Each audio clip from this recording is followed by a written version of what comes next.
MBBS in just 16 lakhs. Kyrgyzstan, Central America, Russia, Georgia. Orbit Global Education. Welcome to I dream. నేను మీ విజిత. ప్రస్తుతం మనతో పాటు ఉన్నారు ప్రముఖ జ్యోతిష వాస్తు పండితులు బ్రహ్మశ్రీ అన్నవరపు తిరుపతి మూర్తి అవధాని గారు. ఇప్పుడు గురుగారితో మాట్లాడి మన సందేహాలన్నింటినీ నివృత్తి చేసుకుందాం. నమస్కారం గురుగారు. ఓం శ్రీ మహాగణాధిపతయే నమః. గురుగారు, లలిత సహస్రనామం ఈ మధ్య కాలంలో చాలా మంది చదవగలిగే వాళ్ళు చదువుతున్నారు, వినగలిగే వాళ్ళు చదవలేము, తప్పులు పోతే మళ్ళీ అదొక దోషం అంటున్నారు కాబట్టి వింటున్నారు.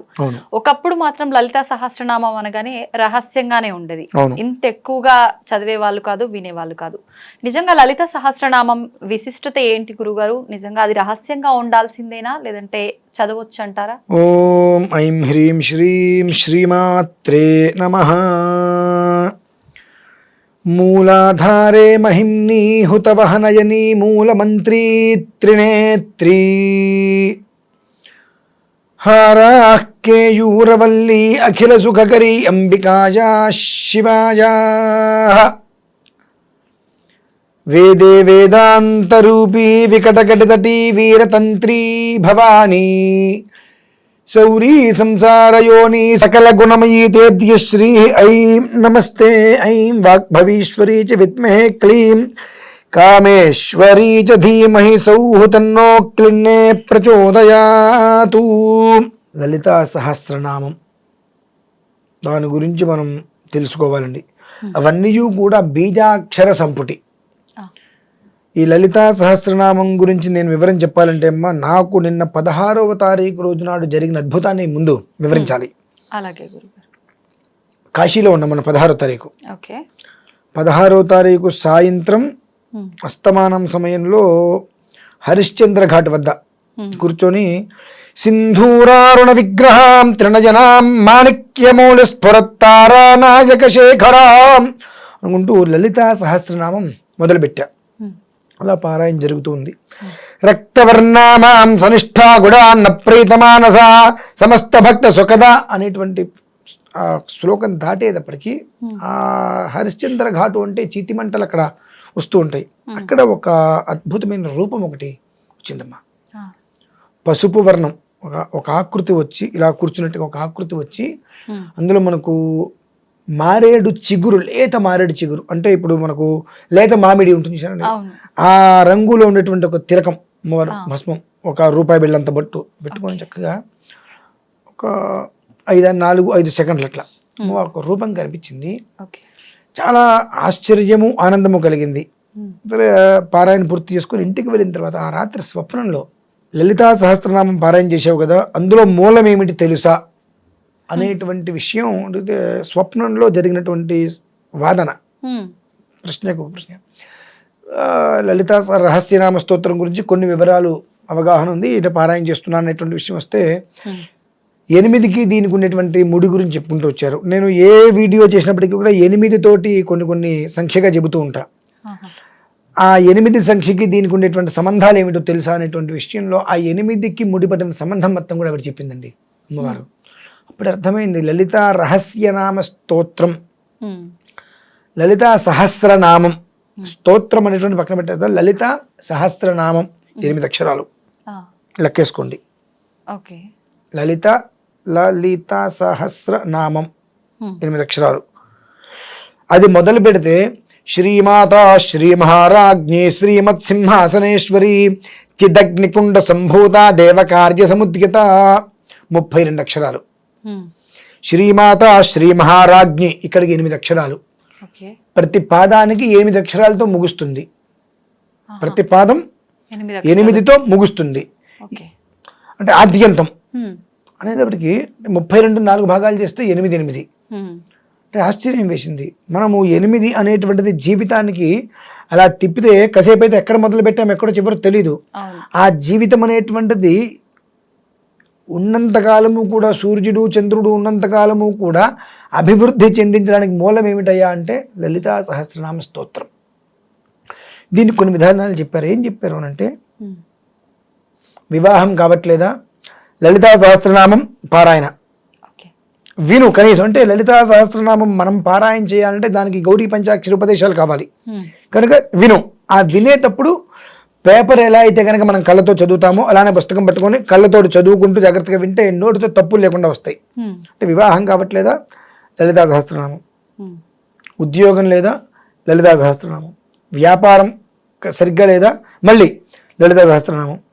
సంతానం లేదా, మళ్ళీ లలితా సహస్రనామం. దంపతుల మధ్యలో అన్యోన్యత లేదు, ఇబ్బందులు పడతారు, మళ్ళీ లలితా సహస్రనామం.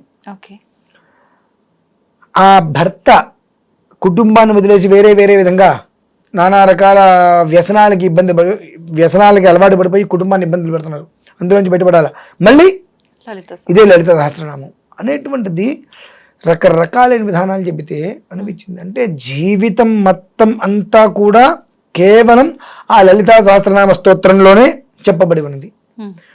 నేను అమ్మవారు ఆ మాటను చెప్పిన తర్వాత మనం ఇది కలియుగం కదా, అమ్మవారినే పరీక్ష చేస్తాం కదా మనం, దేవుడు మనల్ని పరీక్ష చేయటం కదా మనం చేస్తూ ఉంటాం.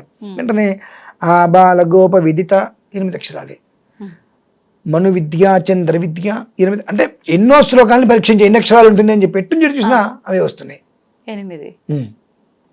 ఇప్పుడు అర్థమైంది ఆ 8 అనేటువంటి పదంలో ఎంత యోగం ఉంది అనేటువంటి విషయాన్ని గమనించి బాగా హాస్పిటల్లో ఉన్నారు, ఇక మనిషి అటో ఇటో తెలియని పరిస్థితుల్లో ఉన్నారు.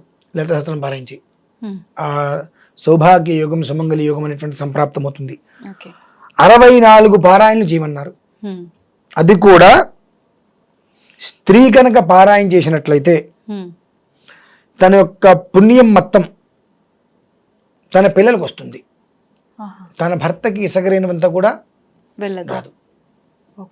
పురుషుడు కనుక పారాయణ చేసినట్లయితే దాదాపుగా 60% భార్య పిల్లలకి వెళ్ళిపోతుంది. అతని దగ్గర ఉండేదేంటి 40%. అతను చేయడమే ఉత్తమం లేదు. ఎందువల్లనంటే ఆమె ఆ పారాయణ విన్నట్లయితే ఆ పుణ్య ఫలితం అనేటువంటిది పిల్లలకి సంప్రాప్తం అవుతుంది. పిల్లలకి సంప్రాప్తమైంది అంటే పిల్లలు క్షేమంగా ఉండాలంటే తండ్రి నుంచేగా క్షేమంగా ఉండేది, వాళ్ళకి ఇబ్బంది లేకుండా. సో ఈమె పారాయణ చేస్తుంది అంటే పుణ్యం ఆయనకి రాకపోయినప్పటికీ కూడా ఫలితం మాత్రం ఆయన నుంచి వస్తుంది. పిల్లలు క్షేమంగా ఉన్నారంటే తండ్రి చక్కటి సంపాదన ఉంటేనే కదండి పిల్లలు క్షేమంగా ఉండేది. తండ్రి పారాయణ చేయడం వల్ల ఏమవుతుంది అంటే 60% పిల్లలకి భార్యకి వస్తుంది, మిగిలిన 40%లో 10% కూడా ఆయనకు ఉండదు, వ్యాపకానికి వెళ్ళిపోతుంది. అంతే అతను ఎవరితో మాట్లాడుతుంటే మాట్లాడిన ప్రతి వారికి కూడా తలా భాగం వెళ్తుంది అది. అందుకనే ఇంట్లో దీపారాధన మాత్రము మగవాడు చేయాలి. ఈ లలితా సహస్రనామ పారాయణ అనేటువంటిది స్త్రీ వినాలి చేయటం కన్నా. ఎందువల్ల చెయ్యొద్దు అని అంటారంటే ఆ ఒక అక్షరాలని మనం సరిగ్గా పలకలేము కనుక పారాయణ పెదాలతో చేయకుండా మనస్సుతో చేయమని చెబుతూ ఉంటారు. ఆ విషయాన్ని వినేటప్పటికీ కాశీలో ఎంత ఆనందం కలిగిందమ్మా అంటే చెప్పి ఇవన్నీ కూడా అంటే ఈ లలితా సహస్రనామం అనేటువంటిది 64 పారాయణలు చేయటం వలన పోయింది అనేటువంటి పదార్థం ఉండదు, లేదు అనేటువంటి మాట వినం, కాదు కూడదు అనేటువంటి పదం మన పరిసరాల్లో ఉండదు. అంతటి యోగాన్ని ఇస్తుంది.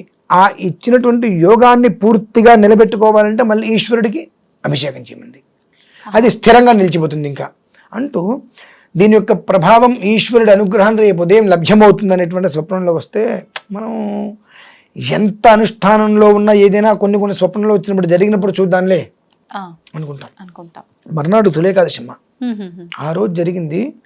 గంగలో కూర్చొని దేవతార్చనకు అభిషేకం చేస్తున్నా. 2 బ్యాగులు ఉన్నాయి, ఒక బ్యాగులో దేవతార్చన పెట్టుకున్నాను, పుష్పాలు దీపారాధన ఒక దాంట్లో పెట్టుకుని అది మర్చిపోయి హడావిడిగా వచ్చేసా. గంగలో కూర్చొని అభిషేకం చేస్తూ ఇక నా దగ్గర ఏమి భస్మం ఒక్కటే ఉంది, మారేడుదలం లేదు, ధూపం దీపం ఏమీ లేవు నా దగ్గర, నువ్వు సమకూర్చుకుంటే సమకూర్చుకో అని చెప్పి ఇక మొదలుపెట్టి చేస్తుంటే గంగ అంటే ఈ మెట్టు దగ్గర కూర్చున్నాను, ఈ మెట్టు ఇలా తిరిగి ఇలా వచ్చి మళ్ళీ ఇలా వెళ్తుంది, ఈ నదీ ప్రవాహం అటుంది. ఆ ప్రవాహంలోంచి ఎదురుకుండా మారేడుదలం ఇంత కొమ్మ కొట్టుకొచ్చిందండి. లైవ్లో జరిగింది ప్రత్యక్షంగా, భారతీయ శంకరపట్నం యూట్యూబ్లో లైవ్లో పెట్టా, కొట్టుకొచ్చింది. ఆనందంగా తీసి వేసేసా మారేడుదలాలు. మళ్ళీ అభిషేకం చేస్తున్నా, దీపం లేదు కదా అనుకున్నా, పుష్పాలు లేవు కదా అన్న, నైవేద్యం లేదు కదా అన్న. ఈ ఆడవాళ్ళు చాలామంది గంగలో దీపాలు వదిలారు, ఆ దీపం అన్నీ అటు వెళ్ళిపోతుంటే ఒకటి మాత్రం ఎదురుకుండా కొట్టుకొచ్చిందమ్మా. ఆ దీపం వచ్చిన తర్వాత స్వామివారి దగ్గర పెట్టాను. అభిషేకం పూర్తయిపోయి నివేదన కూడా మొత్తం పెట్టి ఆ దేవతార్చన మొత్తం నేను మళ్ళీ చుట్టేసి లోపల పెట్టేంత వరకు గాలికి అది కొండెక్కలేదు. అంటే అనిపించింది భగవంతుడు మన యందు ఉన్నాడు అనేటువంటి విషయంలో మనం చేయటానికి, ఉన్నాడా లేదా అనేటువంటి అనుమానంతో చేయటానికి, ఉన్నాడని చెప్పారు కదా అని చేయటానికి ఇంత తేడా ఉంటుంది. అంటే స్వామి నాకు ఇది లేదు నేను చేయటానికి అంటే ఆయన ఆయన కావాల్సింది ఆయన తెప్పించుకున్నాడు అని అంటే మనకు కావాల్సింది చూడండి ఆయన. అంటే ఇవన్నీ కూడా ఎలాంటి స్థితిలో ఉంటే అంటే మనల్ని మనం నమ్మగలగాలి. ఆవిడ ఏముందంటే పరమేశ్వరుడు అన్నీ ఇచ్చేస్తాడు అడగగానే, అమ్మవారు మొత్తం లాగేసుకుంటుంది. అమ్మవారు ఆరాధన చేస్తుంటే ఆరాధన చేసేటువంటి వ్యక్తి మొదట్లో చాలా కష్టాలు పడతారమ్మా. ఈశ్వరారాధన చేస్తుంటే ఆ డబ్బేం చేయాలి తెలియకుండా వస్తుంది. కానీ అమ్మవారి ఆరాధన మొదలు పెడితే మొత్తం పోతుంది, తినడానికి కూడా ఒకరోజు తిండి దొరకదు. అలాంటి స్థితి అమ్మవారు ఇస్తుంది. ఏంటి అంటే ఈశ్వరుడు నీకు అడిగింది మొత్తం ఇచ్చేసా, నువ్వు ఏం చేస్తావో చూస్తా అంటాడు. అమ్మవారు నీ దగ్గర నుంచి మొత్తం నేను తీసేసుకున్నా, నువ్వేం చేస్తావో చూస్తా. ఇద్దరు పరీక్ష పెడతారు. ఇద్దరు పెట్టేది పరీక్ష. అంటే ఇంత డబ్బు వచ్చింది కదా నీకు, దేవుణ్ణి మర్చిపోతావా? అంటే మనకు కష్టం వస్తే నీకు భగవంతుడు మనకు కనిపించేది. సో నీకు ఇవాళ సుఖం, అన్ని రకాల సుఖాలను ఎదుర్కొంటూ ఉన్నాయి కాబట్టి నీకు భగవంతుడు గుర్తొస్తాడా రాడా అని పరమేశ్వరుడు నీకు ఐశ్వర్యాన్ని ఇచ్చేస్తాడు. అమ్మవారు ఏం చేస్తుంది, నువ్వు అమ్మను ఆరాధిస్తున్నావు కదా, మొత్తం నీకు తినడానికి తిండి కూడా లేకుండా మొత్తం నేను తీసేసుకుంటా. నువ్వు అయినప్పటికీ కూడా అమ్మను ఆరాధిస్తావా, నాకు ఇలా జరిగిందని వదిలేస్తావా? ఈ రెండు పరీక్షలు వాళ్ళిద్దరు చేస్తారు, వాళ్ళిద్దరు ఆడుకుంటారు అనమాట. ఆ రెండిట్లో మనం విజయాన్ని తీసుకోవాలంటే వచ్చింది మంది కాదు, పోయేది మంది కాదు. ఆ నిరామయం నిరంజనం అనేటువంటి స్థితి మనకు ఏర్పడితే మన దగ్గర లేదు అనేటువంటి ఎప్పటికీ ఉండదమ్మా. అలానే ఆ లలితా సహస్రనామం అనేటువంటిది ఎంత గొప్పదంటే మనం ఇది కావాలని అడగక్కర్లేదమ్మా. 64 సార్లు లలితా సహస్రనామ పారాయణ చేయగలిగితే తన జీవితంలో అమోఘమైన మార్పులు చూడగలుగుతారు. పారాయణం చేసేటప్పుడు నియమాలు ఏమైనా పాటించాలా గురువు? పారాయణ చేయటమే నియమం. పారాయణ చేయటమే నియమం. ఎందువల్లంటే ఆడవాళ్ళకి ఇబ్బందులు వస్తాయి కాబట్టి ఆ 4 రోజులు వదిలేసి 5వ రోజు నుంచి మళ్ళీ దాన్ని మనస్సులో ఆ పుస్తకం పట్టుకొని అది వింటూ, ఒక టేప్ పెట్టుకొని అది వింటూ చక్కగా, అంటే వింటుంటే క్లారిటీ వస్తుంది మనకు కూడా. వింటూ ఆ శ్లోకాన్ని అనుసరించి పుస్తకం పట్టుకొని కళ్ళతో చదువుకుంటూ వెళ్తుంటే అది మన మనస్సుతో అనుకుంటాం కాబట్టి తప్పులు రావు. పెదాలతో అనేది ఇప్పుడు విష్ణు సహస్రనామైన అంతే. అసంఖ్యేయో ప్రమేయాత్మా విశిష్ట శిష్టకృచ్ఛుచి సిద్ధార్థ సిద్ధి సంకల్ప సిద్ధిద సిద్ధి సాధన. అంటే సిద్ధార్థ సిద్ధి సంకల్ప ఆ ఒత్తులు మనం చెప్పకపోవటం వల్ల ఏమవుతుంది అంటే ఒక మంత్రం మనిషిని ఎంతగా బ్రతికిస్తుందో అంతగా చంపేస్తుంది మనిషిని. అంటే శక్తిని మనం ఆరాధిస్తే శక్తివంతంగా అవుతుంది. ఒక మృతజీవి, మృత శబ్దం అంటే ప్రేత రూపాన్ని మనం ఆరాధన చేస్తే దయ్యం ఆకృతిలో అది వస్తుంటుంది. అదేంటండి అమ్మవారి ప్రేత రూపం అంటారు ఏంటంటే అని అనుమానం రావచ్చు. మనిషికి శరీరంలో కాలో చెయ్యో ముక్కో కన్ను ఏదో ఒకటి లేకపోయినా బ్రతికేస్తాడు. కానీ స్వరాక్షర పద వృత్త వర్ణాలు ఇవన్నీ కలిసి ఉన్నటువంటి ఆ ఒక శ్లోకం కానీ మంత్రం కానీ దాన్ని మార్చి నేను కొత్తగా చెప్తాను అంటే చచ్చిపోతుంది, అది జీవం ఉండదు. శ్రీమాత శ్రీ మహారాజ్ఞి శ్రీమత్ సింహాసనేశ్వరి చిదగ్నికుండ సంభూత దేవ కార్య సముద్గిత. ఇది ఎక్కడ ఆపాలి? శ్రీమాత, ఓకే, శ్రీ మహారాజ్ఞి, శ్రీమాత శ్రీ మహారాజ్ఞి, శ్రీమాత శ్రీ మహారాజ్ఞి అంటే ఒక్కొక్క పదం దగ్గర ఆగినప్పుడు అర్థాలు కూడా మారిపోతూ ఉంటాయి. ఇప్పుడు మను విద్య, చంద్ర విద్య, చంద్రమండల మధ్యగా వచ్చినప్పుడు మను విద్య, చంద్ర విద్య, చంద్రమండల విడదీస్తుంటాం. అమధ్యగా అంటారు, వెంటనే విడదీయంగానే అమధ్యగా అంటారు. అమధ్యం ఏంటి అంటే ఆ ఒక్క అక్షరం వలన మొత్తం అర్థం మారిపోతుంది. అంటే సర్వసామాన్యమైనటువంటి మనుషులకి అర్థమయ్యేటట్టుగా చెప్పాలంటే పిల్లలకి చిన్నప్పుడు పేరు పెడతారు కదా, దాన్ని ఏమంటారండి? నామకరణం. ఇంకొక భాషలో బాలసారే. అందరూ భారసాల అంటారు. వాడుక భాష భారసాల అంటారు. భారసాల మీనింగ్ ఈ బ్రతికినంతకాలం నువ్వు కష్టాలతో బ్రతకరా అని. బాలసారే బాలులకు ఇచ్చేటువంటి సారే. అక్కడ అర్థం మారడంతో అలా వచ్చింది, జీవితం మొత్తం మారిపోతుందండి. ఓకే, బాలసారే అంటే ఆ బాలుడికి సంతోషం సభాసకల సత్పురుష మధ్యే అని చెప్పినప్పుడు బాలసారే. మనం భారసాల అంటే బ్రతుకంత భారంగా సాగిపోవాలి. అంటే ఆ ఒక్క పదం మారటం వల్ల మొత్తం జీవితం నాశనం అయిపోయింది. అలానే ఆ ఒక్క మంత్రాన్ని శ్లోకాలని అందరినీ ఎందుకు చదవద్దు, కళ్ళతోటి మాత్రమే చదవమని అంటామంటే ఈ అక్షరం ఏదైనా లోపం జరిగితే దాన్ని అనుభవించేటువంటి కఠినమైనటువంటి ఇబ్బందులు ఉంటాయి. అది మనం అనుభవించలేక నేను రోజు పారాయణ చేస్తున్నా, దేవుడు నన్ను చూడట్లేదు, నిన్ను ఎవరు చేయమన్నాడు అసలు? చేయబోతే ఆవిడ వచ్చి కొడతానందా? కాదు కదా. నీకు చేతకాంది, చేయలేంది, కుదరంది, ఏదో చేసేస్తా చిందేస్తా గొప్పతనం కోసం చేస్తానని చెప్పి ఇంత చేసుకొని అన్ని తప్పులు చేసి ఆ తప్పులకి నేను శిక్ష అనుభవించను అంటే ఎలా కుదురుతుందండి? అందుకని ఆ లలితా సహస్రనామంలో ఉన్న గొప్పతనం జీవితంలో భోజన ప్రతిదీ తీసుకొస్తుంది, అసలు ఏది పోనివదు, నిలబెట్టేస్తుంది. ఆ నిలబెట్టిన దాని సుస్థిర స్థానం ఈశ్వరాభిషేకంతో నిలిచిపోతుందమ్మా. ఇది స్వతహాగా ఎప్పటి నుంచో కొన్ని విధాల్లో ఉన్నప్పటికీ కూడా దానికి 8 అంటే అష్టైశ్వర్యాలు కావచ్చు, అష్టసిద్ధులు కావచ్చు, అష్ట గణపతులు కావచ్చు. ఈ 8తో మనం కూడిస్తే 64. ఈ 64 అనేటువంటిది ఉపచారాలు. మనందరికీ ఇక్కడ 16 ఉపచారాలే తెలుసు, కానీ అమ్మవారికి చేసేటువంటిది 64 ఉపచారాలమ్మ. 64 ఉపచారాలకి మళ్ళీ ఇదంతా కూడా ఒక భాగంగా వచ్చేస్తుంది. అంత విశేషమైనటువంటిది లలితా సహస్రనామం. ప్రతి ఒక్కరూ తన జీవితంలో 64 సార్లు కంటిన్యూగా, ఆ మగవాళ్ళు అయితే మధ్యలో ఇబ్బందులు ఉండవు, వాళ్ళకు కూడా ఆడవాళ్ళు ఉన్నప్పుడు 4 రోజులు వాళ్ళు చేయకూడదు కనుక 5వ రోజు నుంచి, ఆడవాళ్ళు అయితే మనస్సుతోటి 64 రోజులు లలితా సహస్రనామ పారాయణ చేసిన తర్వాత వాళ్ళ జీవితాన్ని ఒక్కసారి చూసుకోమండి ఎలా ఉంటుందో. చాలా అద్వితీయంగా ఉంటుంది. అది మానసిక పారాయణ. ఎందువలనంటే మనం శరీరానికి మురికి అంటుతుంది, ఏం చేస్తాం? కడుగుతాం, స్నానం చేసేస్తాం, సబ్బుతో కడిగేస్తాం, రకరకాల లోషన్లు అన్ని పోస్తాం. మనస్సు లోపల ఉన్న మురికిని ఎలా తీయగలం?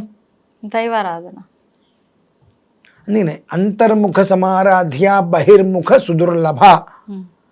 అంతర్గా ఏదైనా మనం లోపల మనం ఏమి చేయలేం కాబట్టి ఆ లోపల ఉండేటువంటిది మనం పోవాలి అంటే 2 నిమిషాలే భగవంతుడికి నమస్కారం పెట్టు. కానీ ఇక్కడ ఏం ఆలోచన లేకుండా, తండ్రి నేను ఇలా చేద్దాం అనుకున్నాను కానీ నాకు ఏ రకంగానూ కూడా సహకారం లేదు, నీ యొక్క సహకారం ఉండి నా చేత నువ్వు చేయించుకో అని నమస్కారం పెట్టుకో. ఆయన చేయించుకుంటాడు.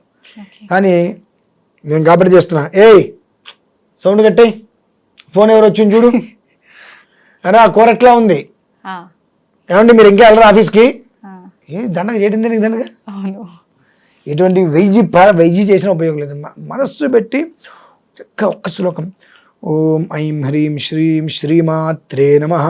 తల్లి నాకు లలితా సహస్రనామ పారాయణ చేయాలని కోరికతో ఉన్నాను, కానీ ఈ ఒక్క సమస్యలన్నీ కూడా ఇలా ఉన్నాయి కాబట్టి నాకు ఆ చేసేటువంటి భాగ్యాన్ని నువ్వు ప్రసాదించు తల్లి అని నమస్కారం చేసుకుంటే ఆవిడ ఇస్తుందమ్మా.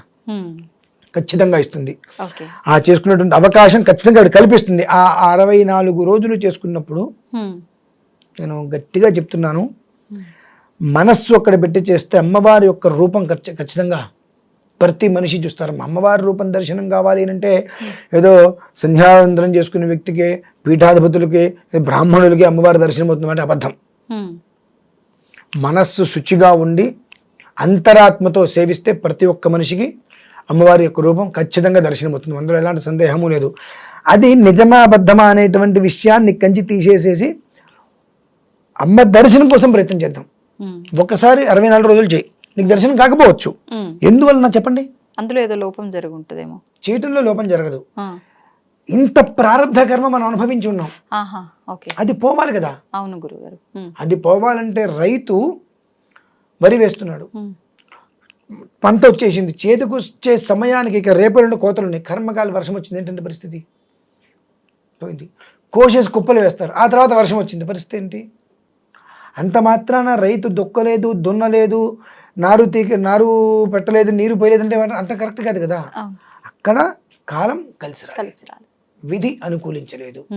అంటే ఏంటంటే ఏదో కర్మ ప్రారంభం ఆవహించింది, మళ్ళీ అతను మానట్టేదిగా మళ్ళీ చేస్తున్నాడుగా. అలానే 24 రోజులు మనం చేసాం, ఓకే అంత తొలగిపోయింది. మళ్ళీ 4 కొంచెం సమయం తీసుకో, మళ్ళీ మొదలుపెట్టు, మళ్ళీ 24 రోజులు చేయి, నీకు మళ్ళీ అమ్మవారి ప్రత్యక్షం కాల. నాకు కారు బాగానే ఉంది. ఇంటర్వ్యూకి వెళ్ళారుగా మీరు, ఉద్యోగం వచ్చేసిందా? రాలా. అట్లా అని చెప్పి ఇంకో ఇంటర్వ్యూకి వెళ్తాం మానేశారా? 10, 15, 20 ఇంటర్వ్యూకి తిరుగుతున్నారుగా. అంటే ఆ ఉద్యోగంలో అతను ఇచ్చేటువంటి జీతానికి కుటుంబం గడుస్తుంది, కుటుంబం నడుస్తుంది అనే ఉద్దేశంతో 20, 30 ఇంటర్వ్యూలు కాళ్ళు అడిగేలా తిరుగుతున్నారుగా. సో అటువంటిది ఒక 3 సార్లు 4 సార్లు మనం ఎందుకు చేయకూడదు? అమ్మ కనిపిస్తుంటే సామాన్యమా? 2 నిమిషాలు సూర్యుని చూస్తే మన కళ్ళు కనిపించవు. అటువంటి అమ్మవారిని మనం చూడాలనుకుంటే మీ ఒక ఆఫీస్ ఉంటుంది, దాంట్లో ఒక చైర్మన్ ఉంటాడు, ఆ చైర్మన్ కనిపిస్తాడు మటికి వచ్చి. కొంతమందికి అయితే చైర్మన్ పేరు తప్ప ఎలా ఉంటాడు కూడా తెలియని వాళ్ళు ఉన్నారు. 10 ఏళ్ళు ఉద్యోగాలు చేసినా ఆ మొహం ఎలా ఉంటుందో కూడా తెలియదు. ఫోటోల్లో గోడకేద్దాం ఫోటోలు ఉంటే చూడటం తప్ప డైరెక్ట్గా చూసిన పాపాన్ని పోలా. అదే చూడలేనప్పుడు డైరెక్ట్గా మన అమ్మవారిని చూడాలంటే కొంచెం ఓపిక అనేది చాలా అవసరం. అది కూడా ఈ ఓపికలో కూడా వాళ్ళకి అద్భుతమైన యోగ మార్గం చెప్తా. ఎప్పుడు మొదలుపెట్టినా అష్టమి రోజు నాడు మొదలు పెట్టానండి. అష్టమి రోజు నాడు మొదలు పెడితే ఖచ్చితంగా అనతి కాలంలోనే అమ్మవారి దర్శనం వస్తుందండి. ఎందుకంటే అష్టమి చంద్రవదనం అంటే అమ్మవారి రూపము ఎప్పుడు ఒకేలా ఉంటుంది. ఏ రకంగా అయితే ఉంటుందో అలానే అష్టమి చంద్రవదనాయ నమః. అష్టమి రోజు నాడు ఇవాళ ఎలా అయితే చంద్రుడు ఉన్నాడో అది అమావాస్య ముందు కావచ్చు, పౌర్ణమి ముందు కావచ్చు, అలానే ఉంటాడు చంద్రుడు.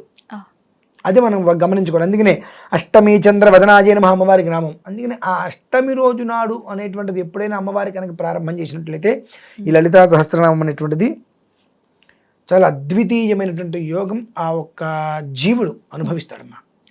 అమ్మవారు నమ్మినా నమ్మకపోయినా, దీనికి ఒక కథ చెప్పమన్నా చెప్పచ్చు. తర్వాత నమ్మినా నమ్మకపోయినా మన ఇంట్లో మనం కూర్చొని అమ్మవారు చక్కగా అనుష్ఠానం చేసుకుంటుంటే ఇలా కూర్చొని మనస్సులో ఏమొద్దు హాయి ప్రశాంతంగా కూర్చొని ఆ లలితా సహస్రనామం అనేటువంటిది మనకు అర్హత కావాలి 64 రోజులు చేయడానికి.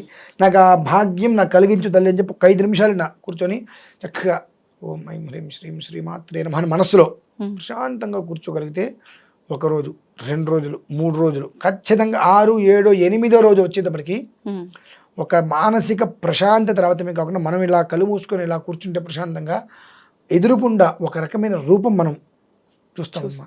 ఆ రూపం మనకి ఎప్పుడైతే కనిపిస్తుందో సింధూరారుణ విగ్రహం త్రినయనాం, సింధూర వర్ణంలో రూపం కనిపిస్తుంది. ఎప్పుడైతే ఆ రూపం మనకి ఎలా కనిపించిందో మనకు మంచి రోజులు ఈ రోజు నుంచి ప్రారంభమవుతున్నాయి. అమ్మవారి యొక్క అనుగ్రహం మనకు రాబోతుంది. ఈ లలితా సహస్రనామ పారాయణ మనం చేయబోతున్నాం. ఎందుకు చేయలేమంటాం? ఖచ్చితంగా మొదలు పెడితే కాదమ్మా, అనేక రకమైనటువంటి పరీక్షలు వస్తాయి, జరగదు, ఆగిపోతూ ఉంటుంది. ఎందుకు ఆగిపోతుంది అంటే మన ఇష్టం ఎలా పడితే అలా చదవడానికి ప్రతి దానికి ఒక థియరీ ఉంటుంది. ఒకళ్ళు పిల్లలు ఉన్నారు, ఇంటర్కి డబ్బులు కట్టారు, కాలేజీకి 10 లక్షలు 5 లక్షలు ఏదో కట్టేశారు. ఎగ్జామ్ టైం వచ్చింది, ఇన్ని రోజులు ఖచ్చితంగా టైం టు టైం మెయింటైన్ చేశాడు. ఆ కర్మ ప్రారంభం వచ్చి ఎగ్జామ్ టైం గేట్ క్లోజ్ చేసి టైంలోపు రాలేకపోయాడు. మన లోపలికి రాణిస్తున్నారా?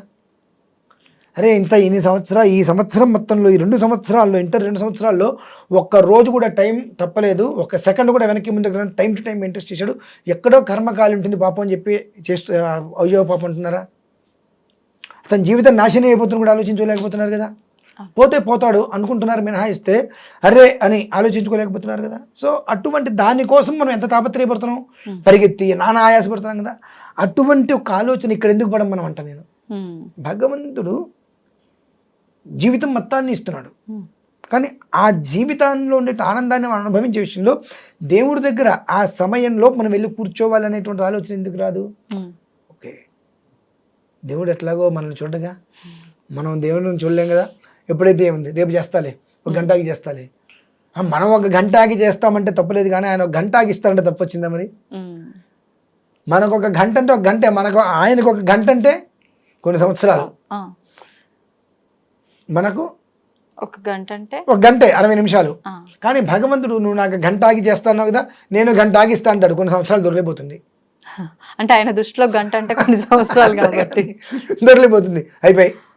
ఓకే, ఎందుకంటే మనం చేసేటువంటిది ఆలోచన అనేటువంటిది ఆచరణ ఖచ్చితంగా ఉండాలమ్మా. చేద్దాం అంటే ఇద్దాం చూద్దాం అన్నట్టే ఉంటుంది. చేయి ఖచ్చితంగా ఇస్తాడు. చేసేటువంటి దాంట్లో నాకు ఇది కావాలని అడగద్దు, నేను ఎంతవరకు చేయగలుగుతున్నా, ఇది నా ధర్మం కదండి. మానవుడిగా నేను జన్మించినప్పుడు నా ధర్మం ఏంటి? భగవదారాధన చేసుకుంటూ కుటుంబాన్ని పోషించుకోవడం నా ధర్మం. నేను కుటుంబాన్ని మాత్రమే పోషిస్తా, భగవదారాధన చేయను అంటే అవ్వదండి అది. కాబట్టి అంటే చేసుకునే విధానం ఉంటుంది. ఇప్పుడు ఏ రకంగా అయితే కనుక సమయం దాటితే లోపలికి రాని అంటారో అదే సమయం అనేటువంటి ప్రతిదానికి నిర్దిష్టంగా చెప్పబడి ఉంటుంది. కాబట్టి దాన్ని అనుసరించు. ఖచ్చితంగా ఆ అష్టమి నుంచి మొదలుపెట్టి అదే లలితా సహస్రనామ పారాయణ మొదలుపెట్టి చేశారా, అమ్మవారి యొక్క రూపాన్ని 2 కళ్ళతో అలా చూడగలుగుతారమ్మా. ఎవరైనా కనుక నమ్మకం లేకో నమ్మి చూస్తానని వస్తే ఓ 40 రోజులు మన గుళ్ళో కూర్చోబెడదాం, అమ్మవారు చూపించి పంపిద్దాం ప్రత్యక్షంగా. ఆశ్చర్యపోతారు. అంటే ఇది నమ్మేటట్టుగా చెప్పాల్సిన అవసరం లేదమ్మా, నమ్మి తీరవలసిందే. ఎందుకంటే అనుభవేక వైద్యం అంటారు దీన్ని. ఎవరైనా అనుభవంలోకి వస్తే మాత్రమే పూర్తిగా నమ్మగలుగుతారు. బాగుందండి, ఇప్పుడు దాని పేరు ఉంటారు, ఉద్యోగం చేసే వ్యక్తికి అనుభవం కావాలంటారు. అనుభవం ఉంటే కానీ ఉద్యోగం లేదు, ఉద్యోగం ఉంటే కానీ అనుభవం రాదు. ఎక్స్పీరియన్స్ అంతా అంటారు సాఫ్ట్వేర్, లేదండి ఫ్రెషర్ అండి ఇప్పుడైనా అంటారు. అబ్బాయి నీకు అందులో అనుభవం, నీకు ఎక్స్పీరియన్స్ లేదు కాబట్టి నేను ఉద్యోగం ఏమంటారు. ఉద్యోగం ఇస్తేనే కదండి వాడికి ఎక్స్పీరియన్స్ వచ్చేది. సో నువ్వు అమ్మవారిని 1-2 సార్లు దగ్గరగా చూడగలిగితేనే కదా నీకు అనుభూతి పొందేది. నా అమ్మవారిని నేను చూడను, నాకు అనుభూతి పొందాలంటే ఎట్లా? కాబట్టి దీని గురించి ఆలోచన కన్నా ఆచరణతోటి ప్రత్యక్షం చేసుకునే విధానం లలితా సహస్రనామానికి చాలా తేలికగా, రూపాయి ఖర్చు లేకుండా శ్రమని మాత్రమే ఖర్చు పెట్టుకుంటూ అమ్మవారిని దర్శించే భాగ్యం ఏదైనా ఉందంటే లలితా సహస్రనామం. చక్కగా వివరించారు గురుగారు. ధన్యవాదాలు.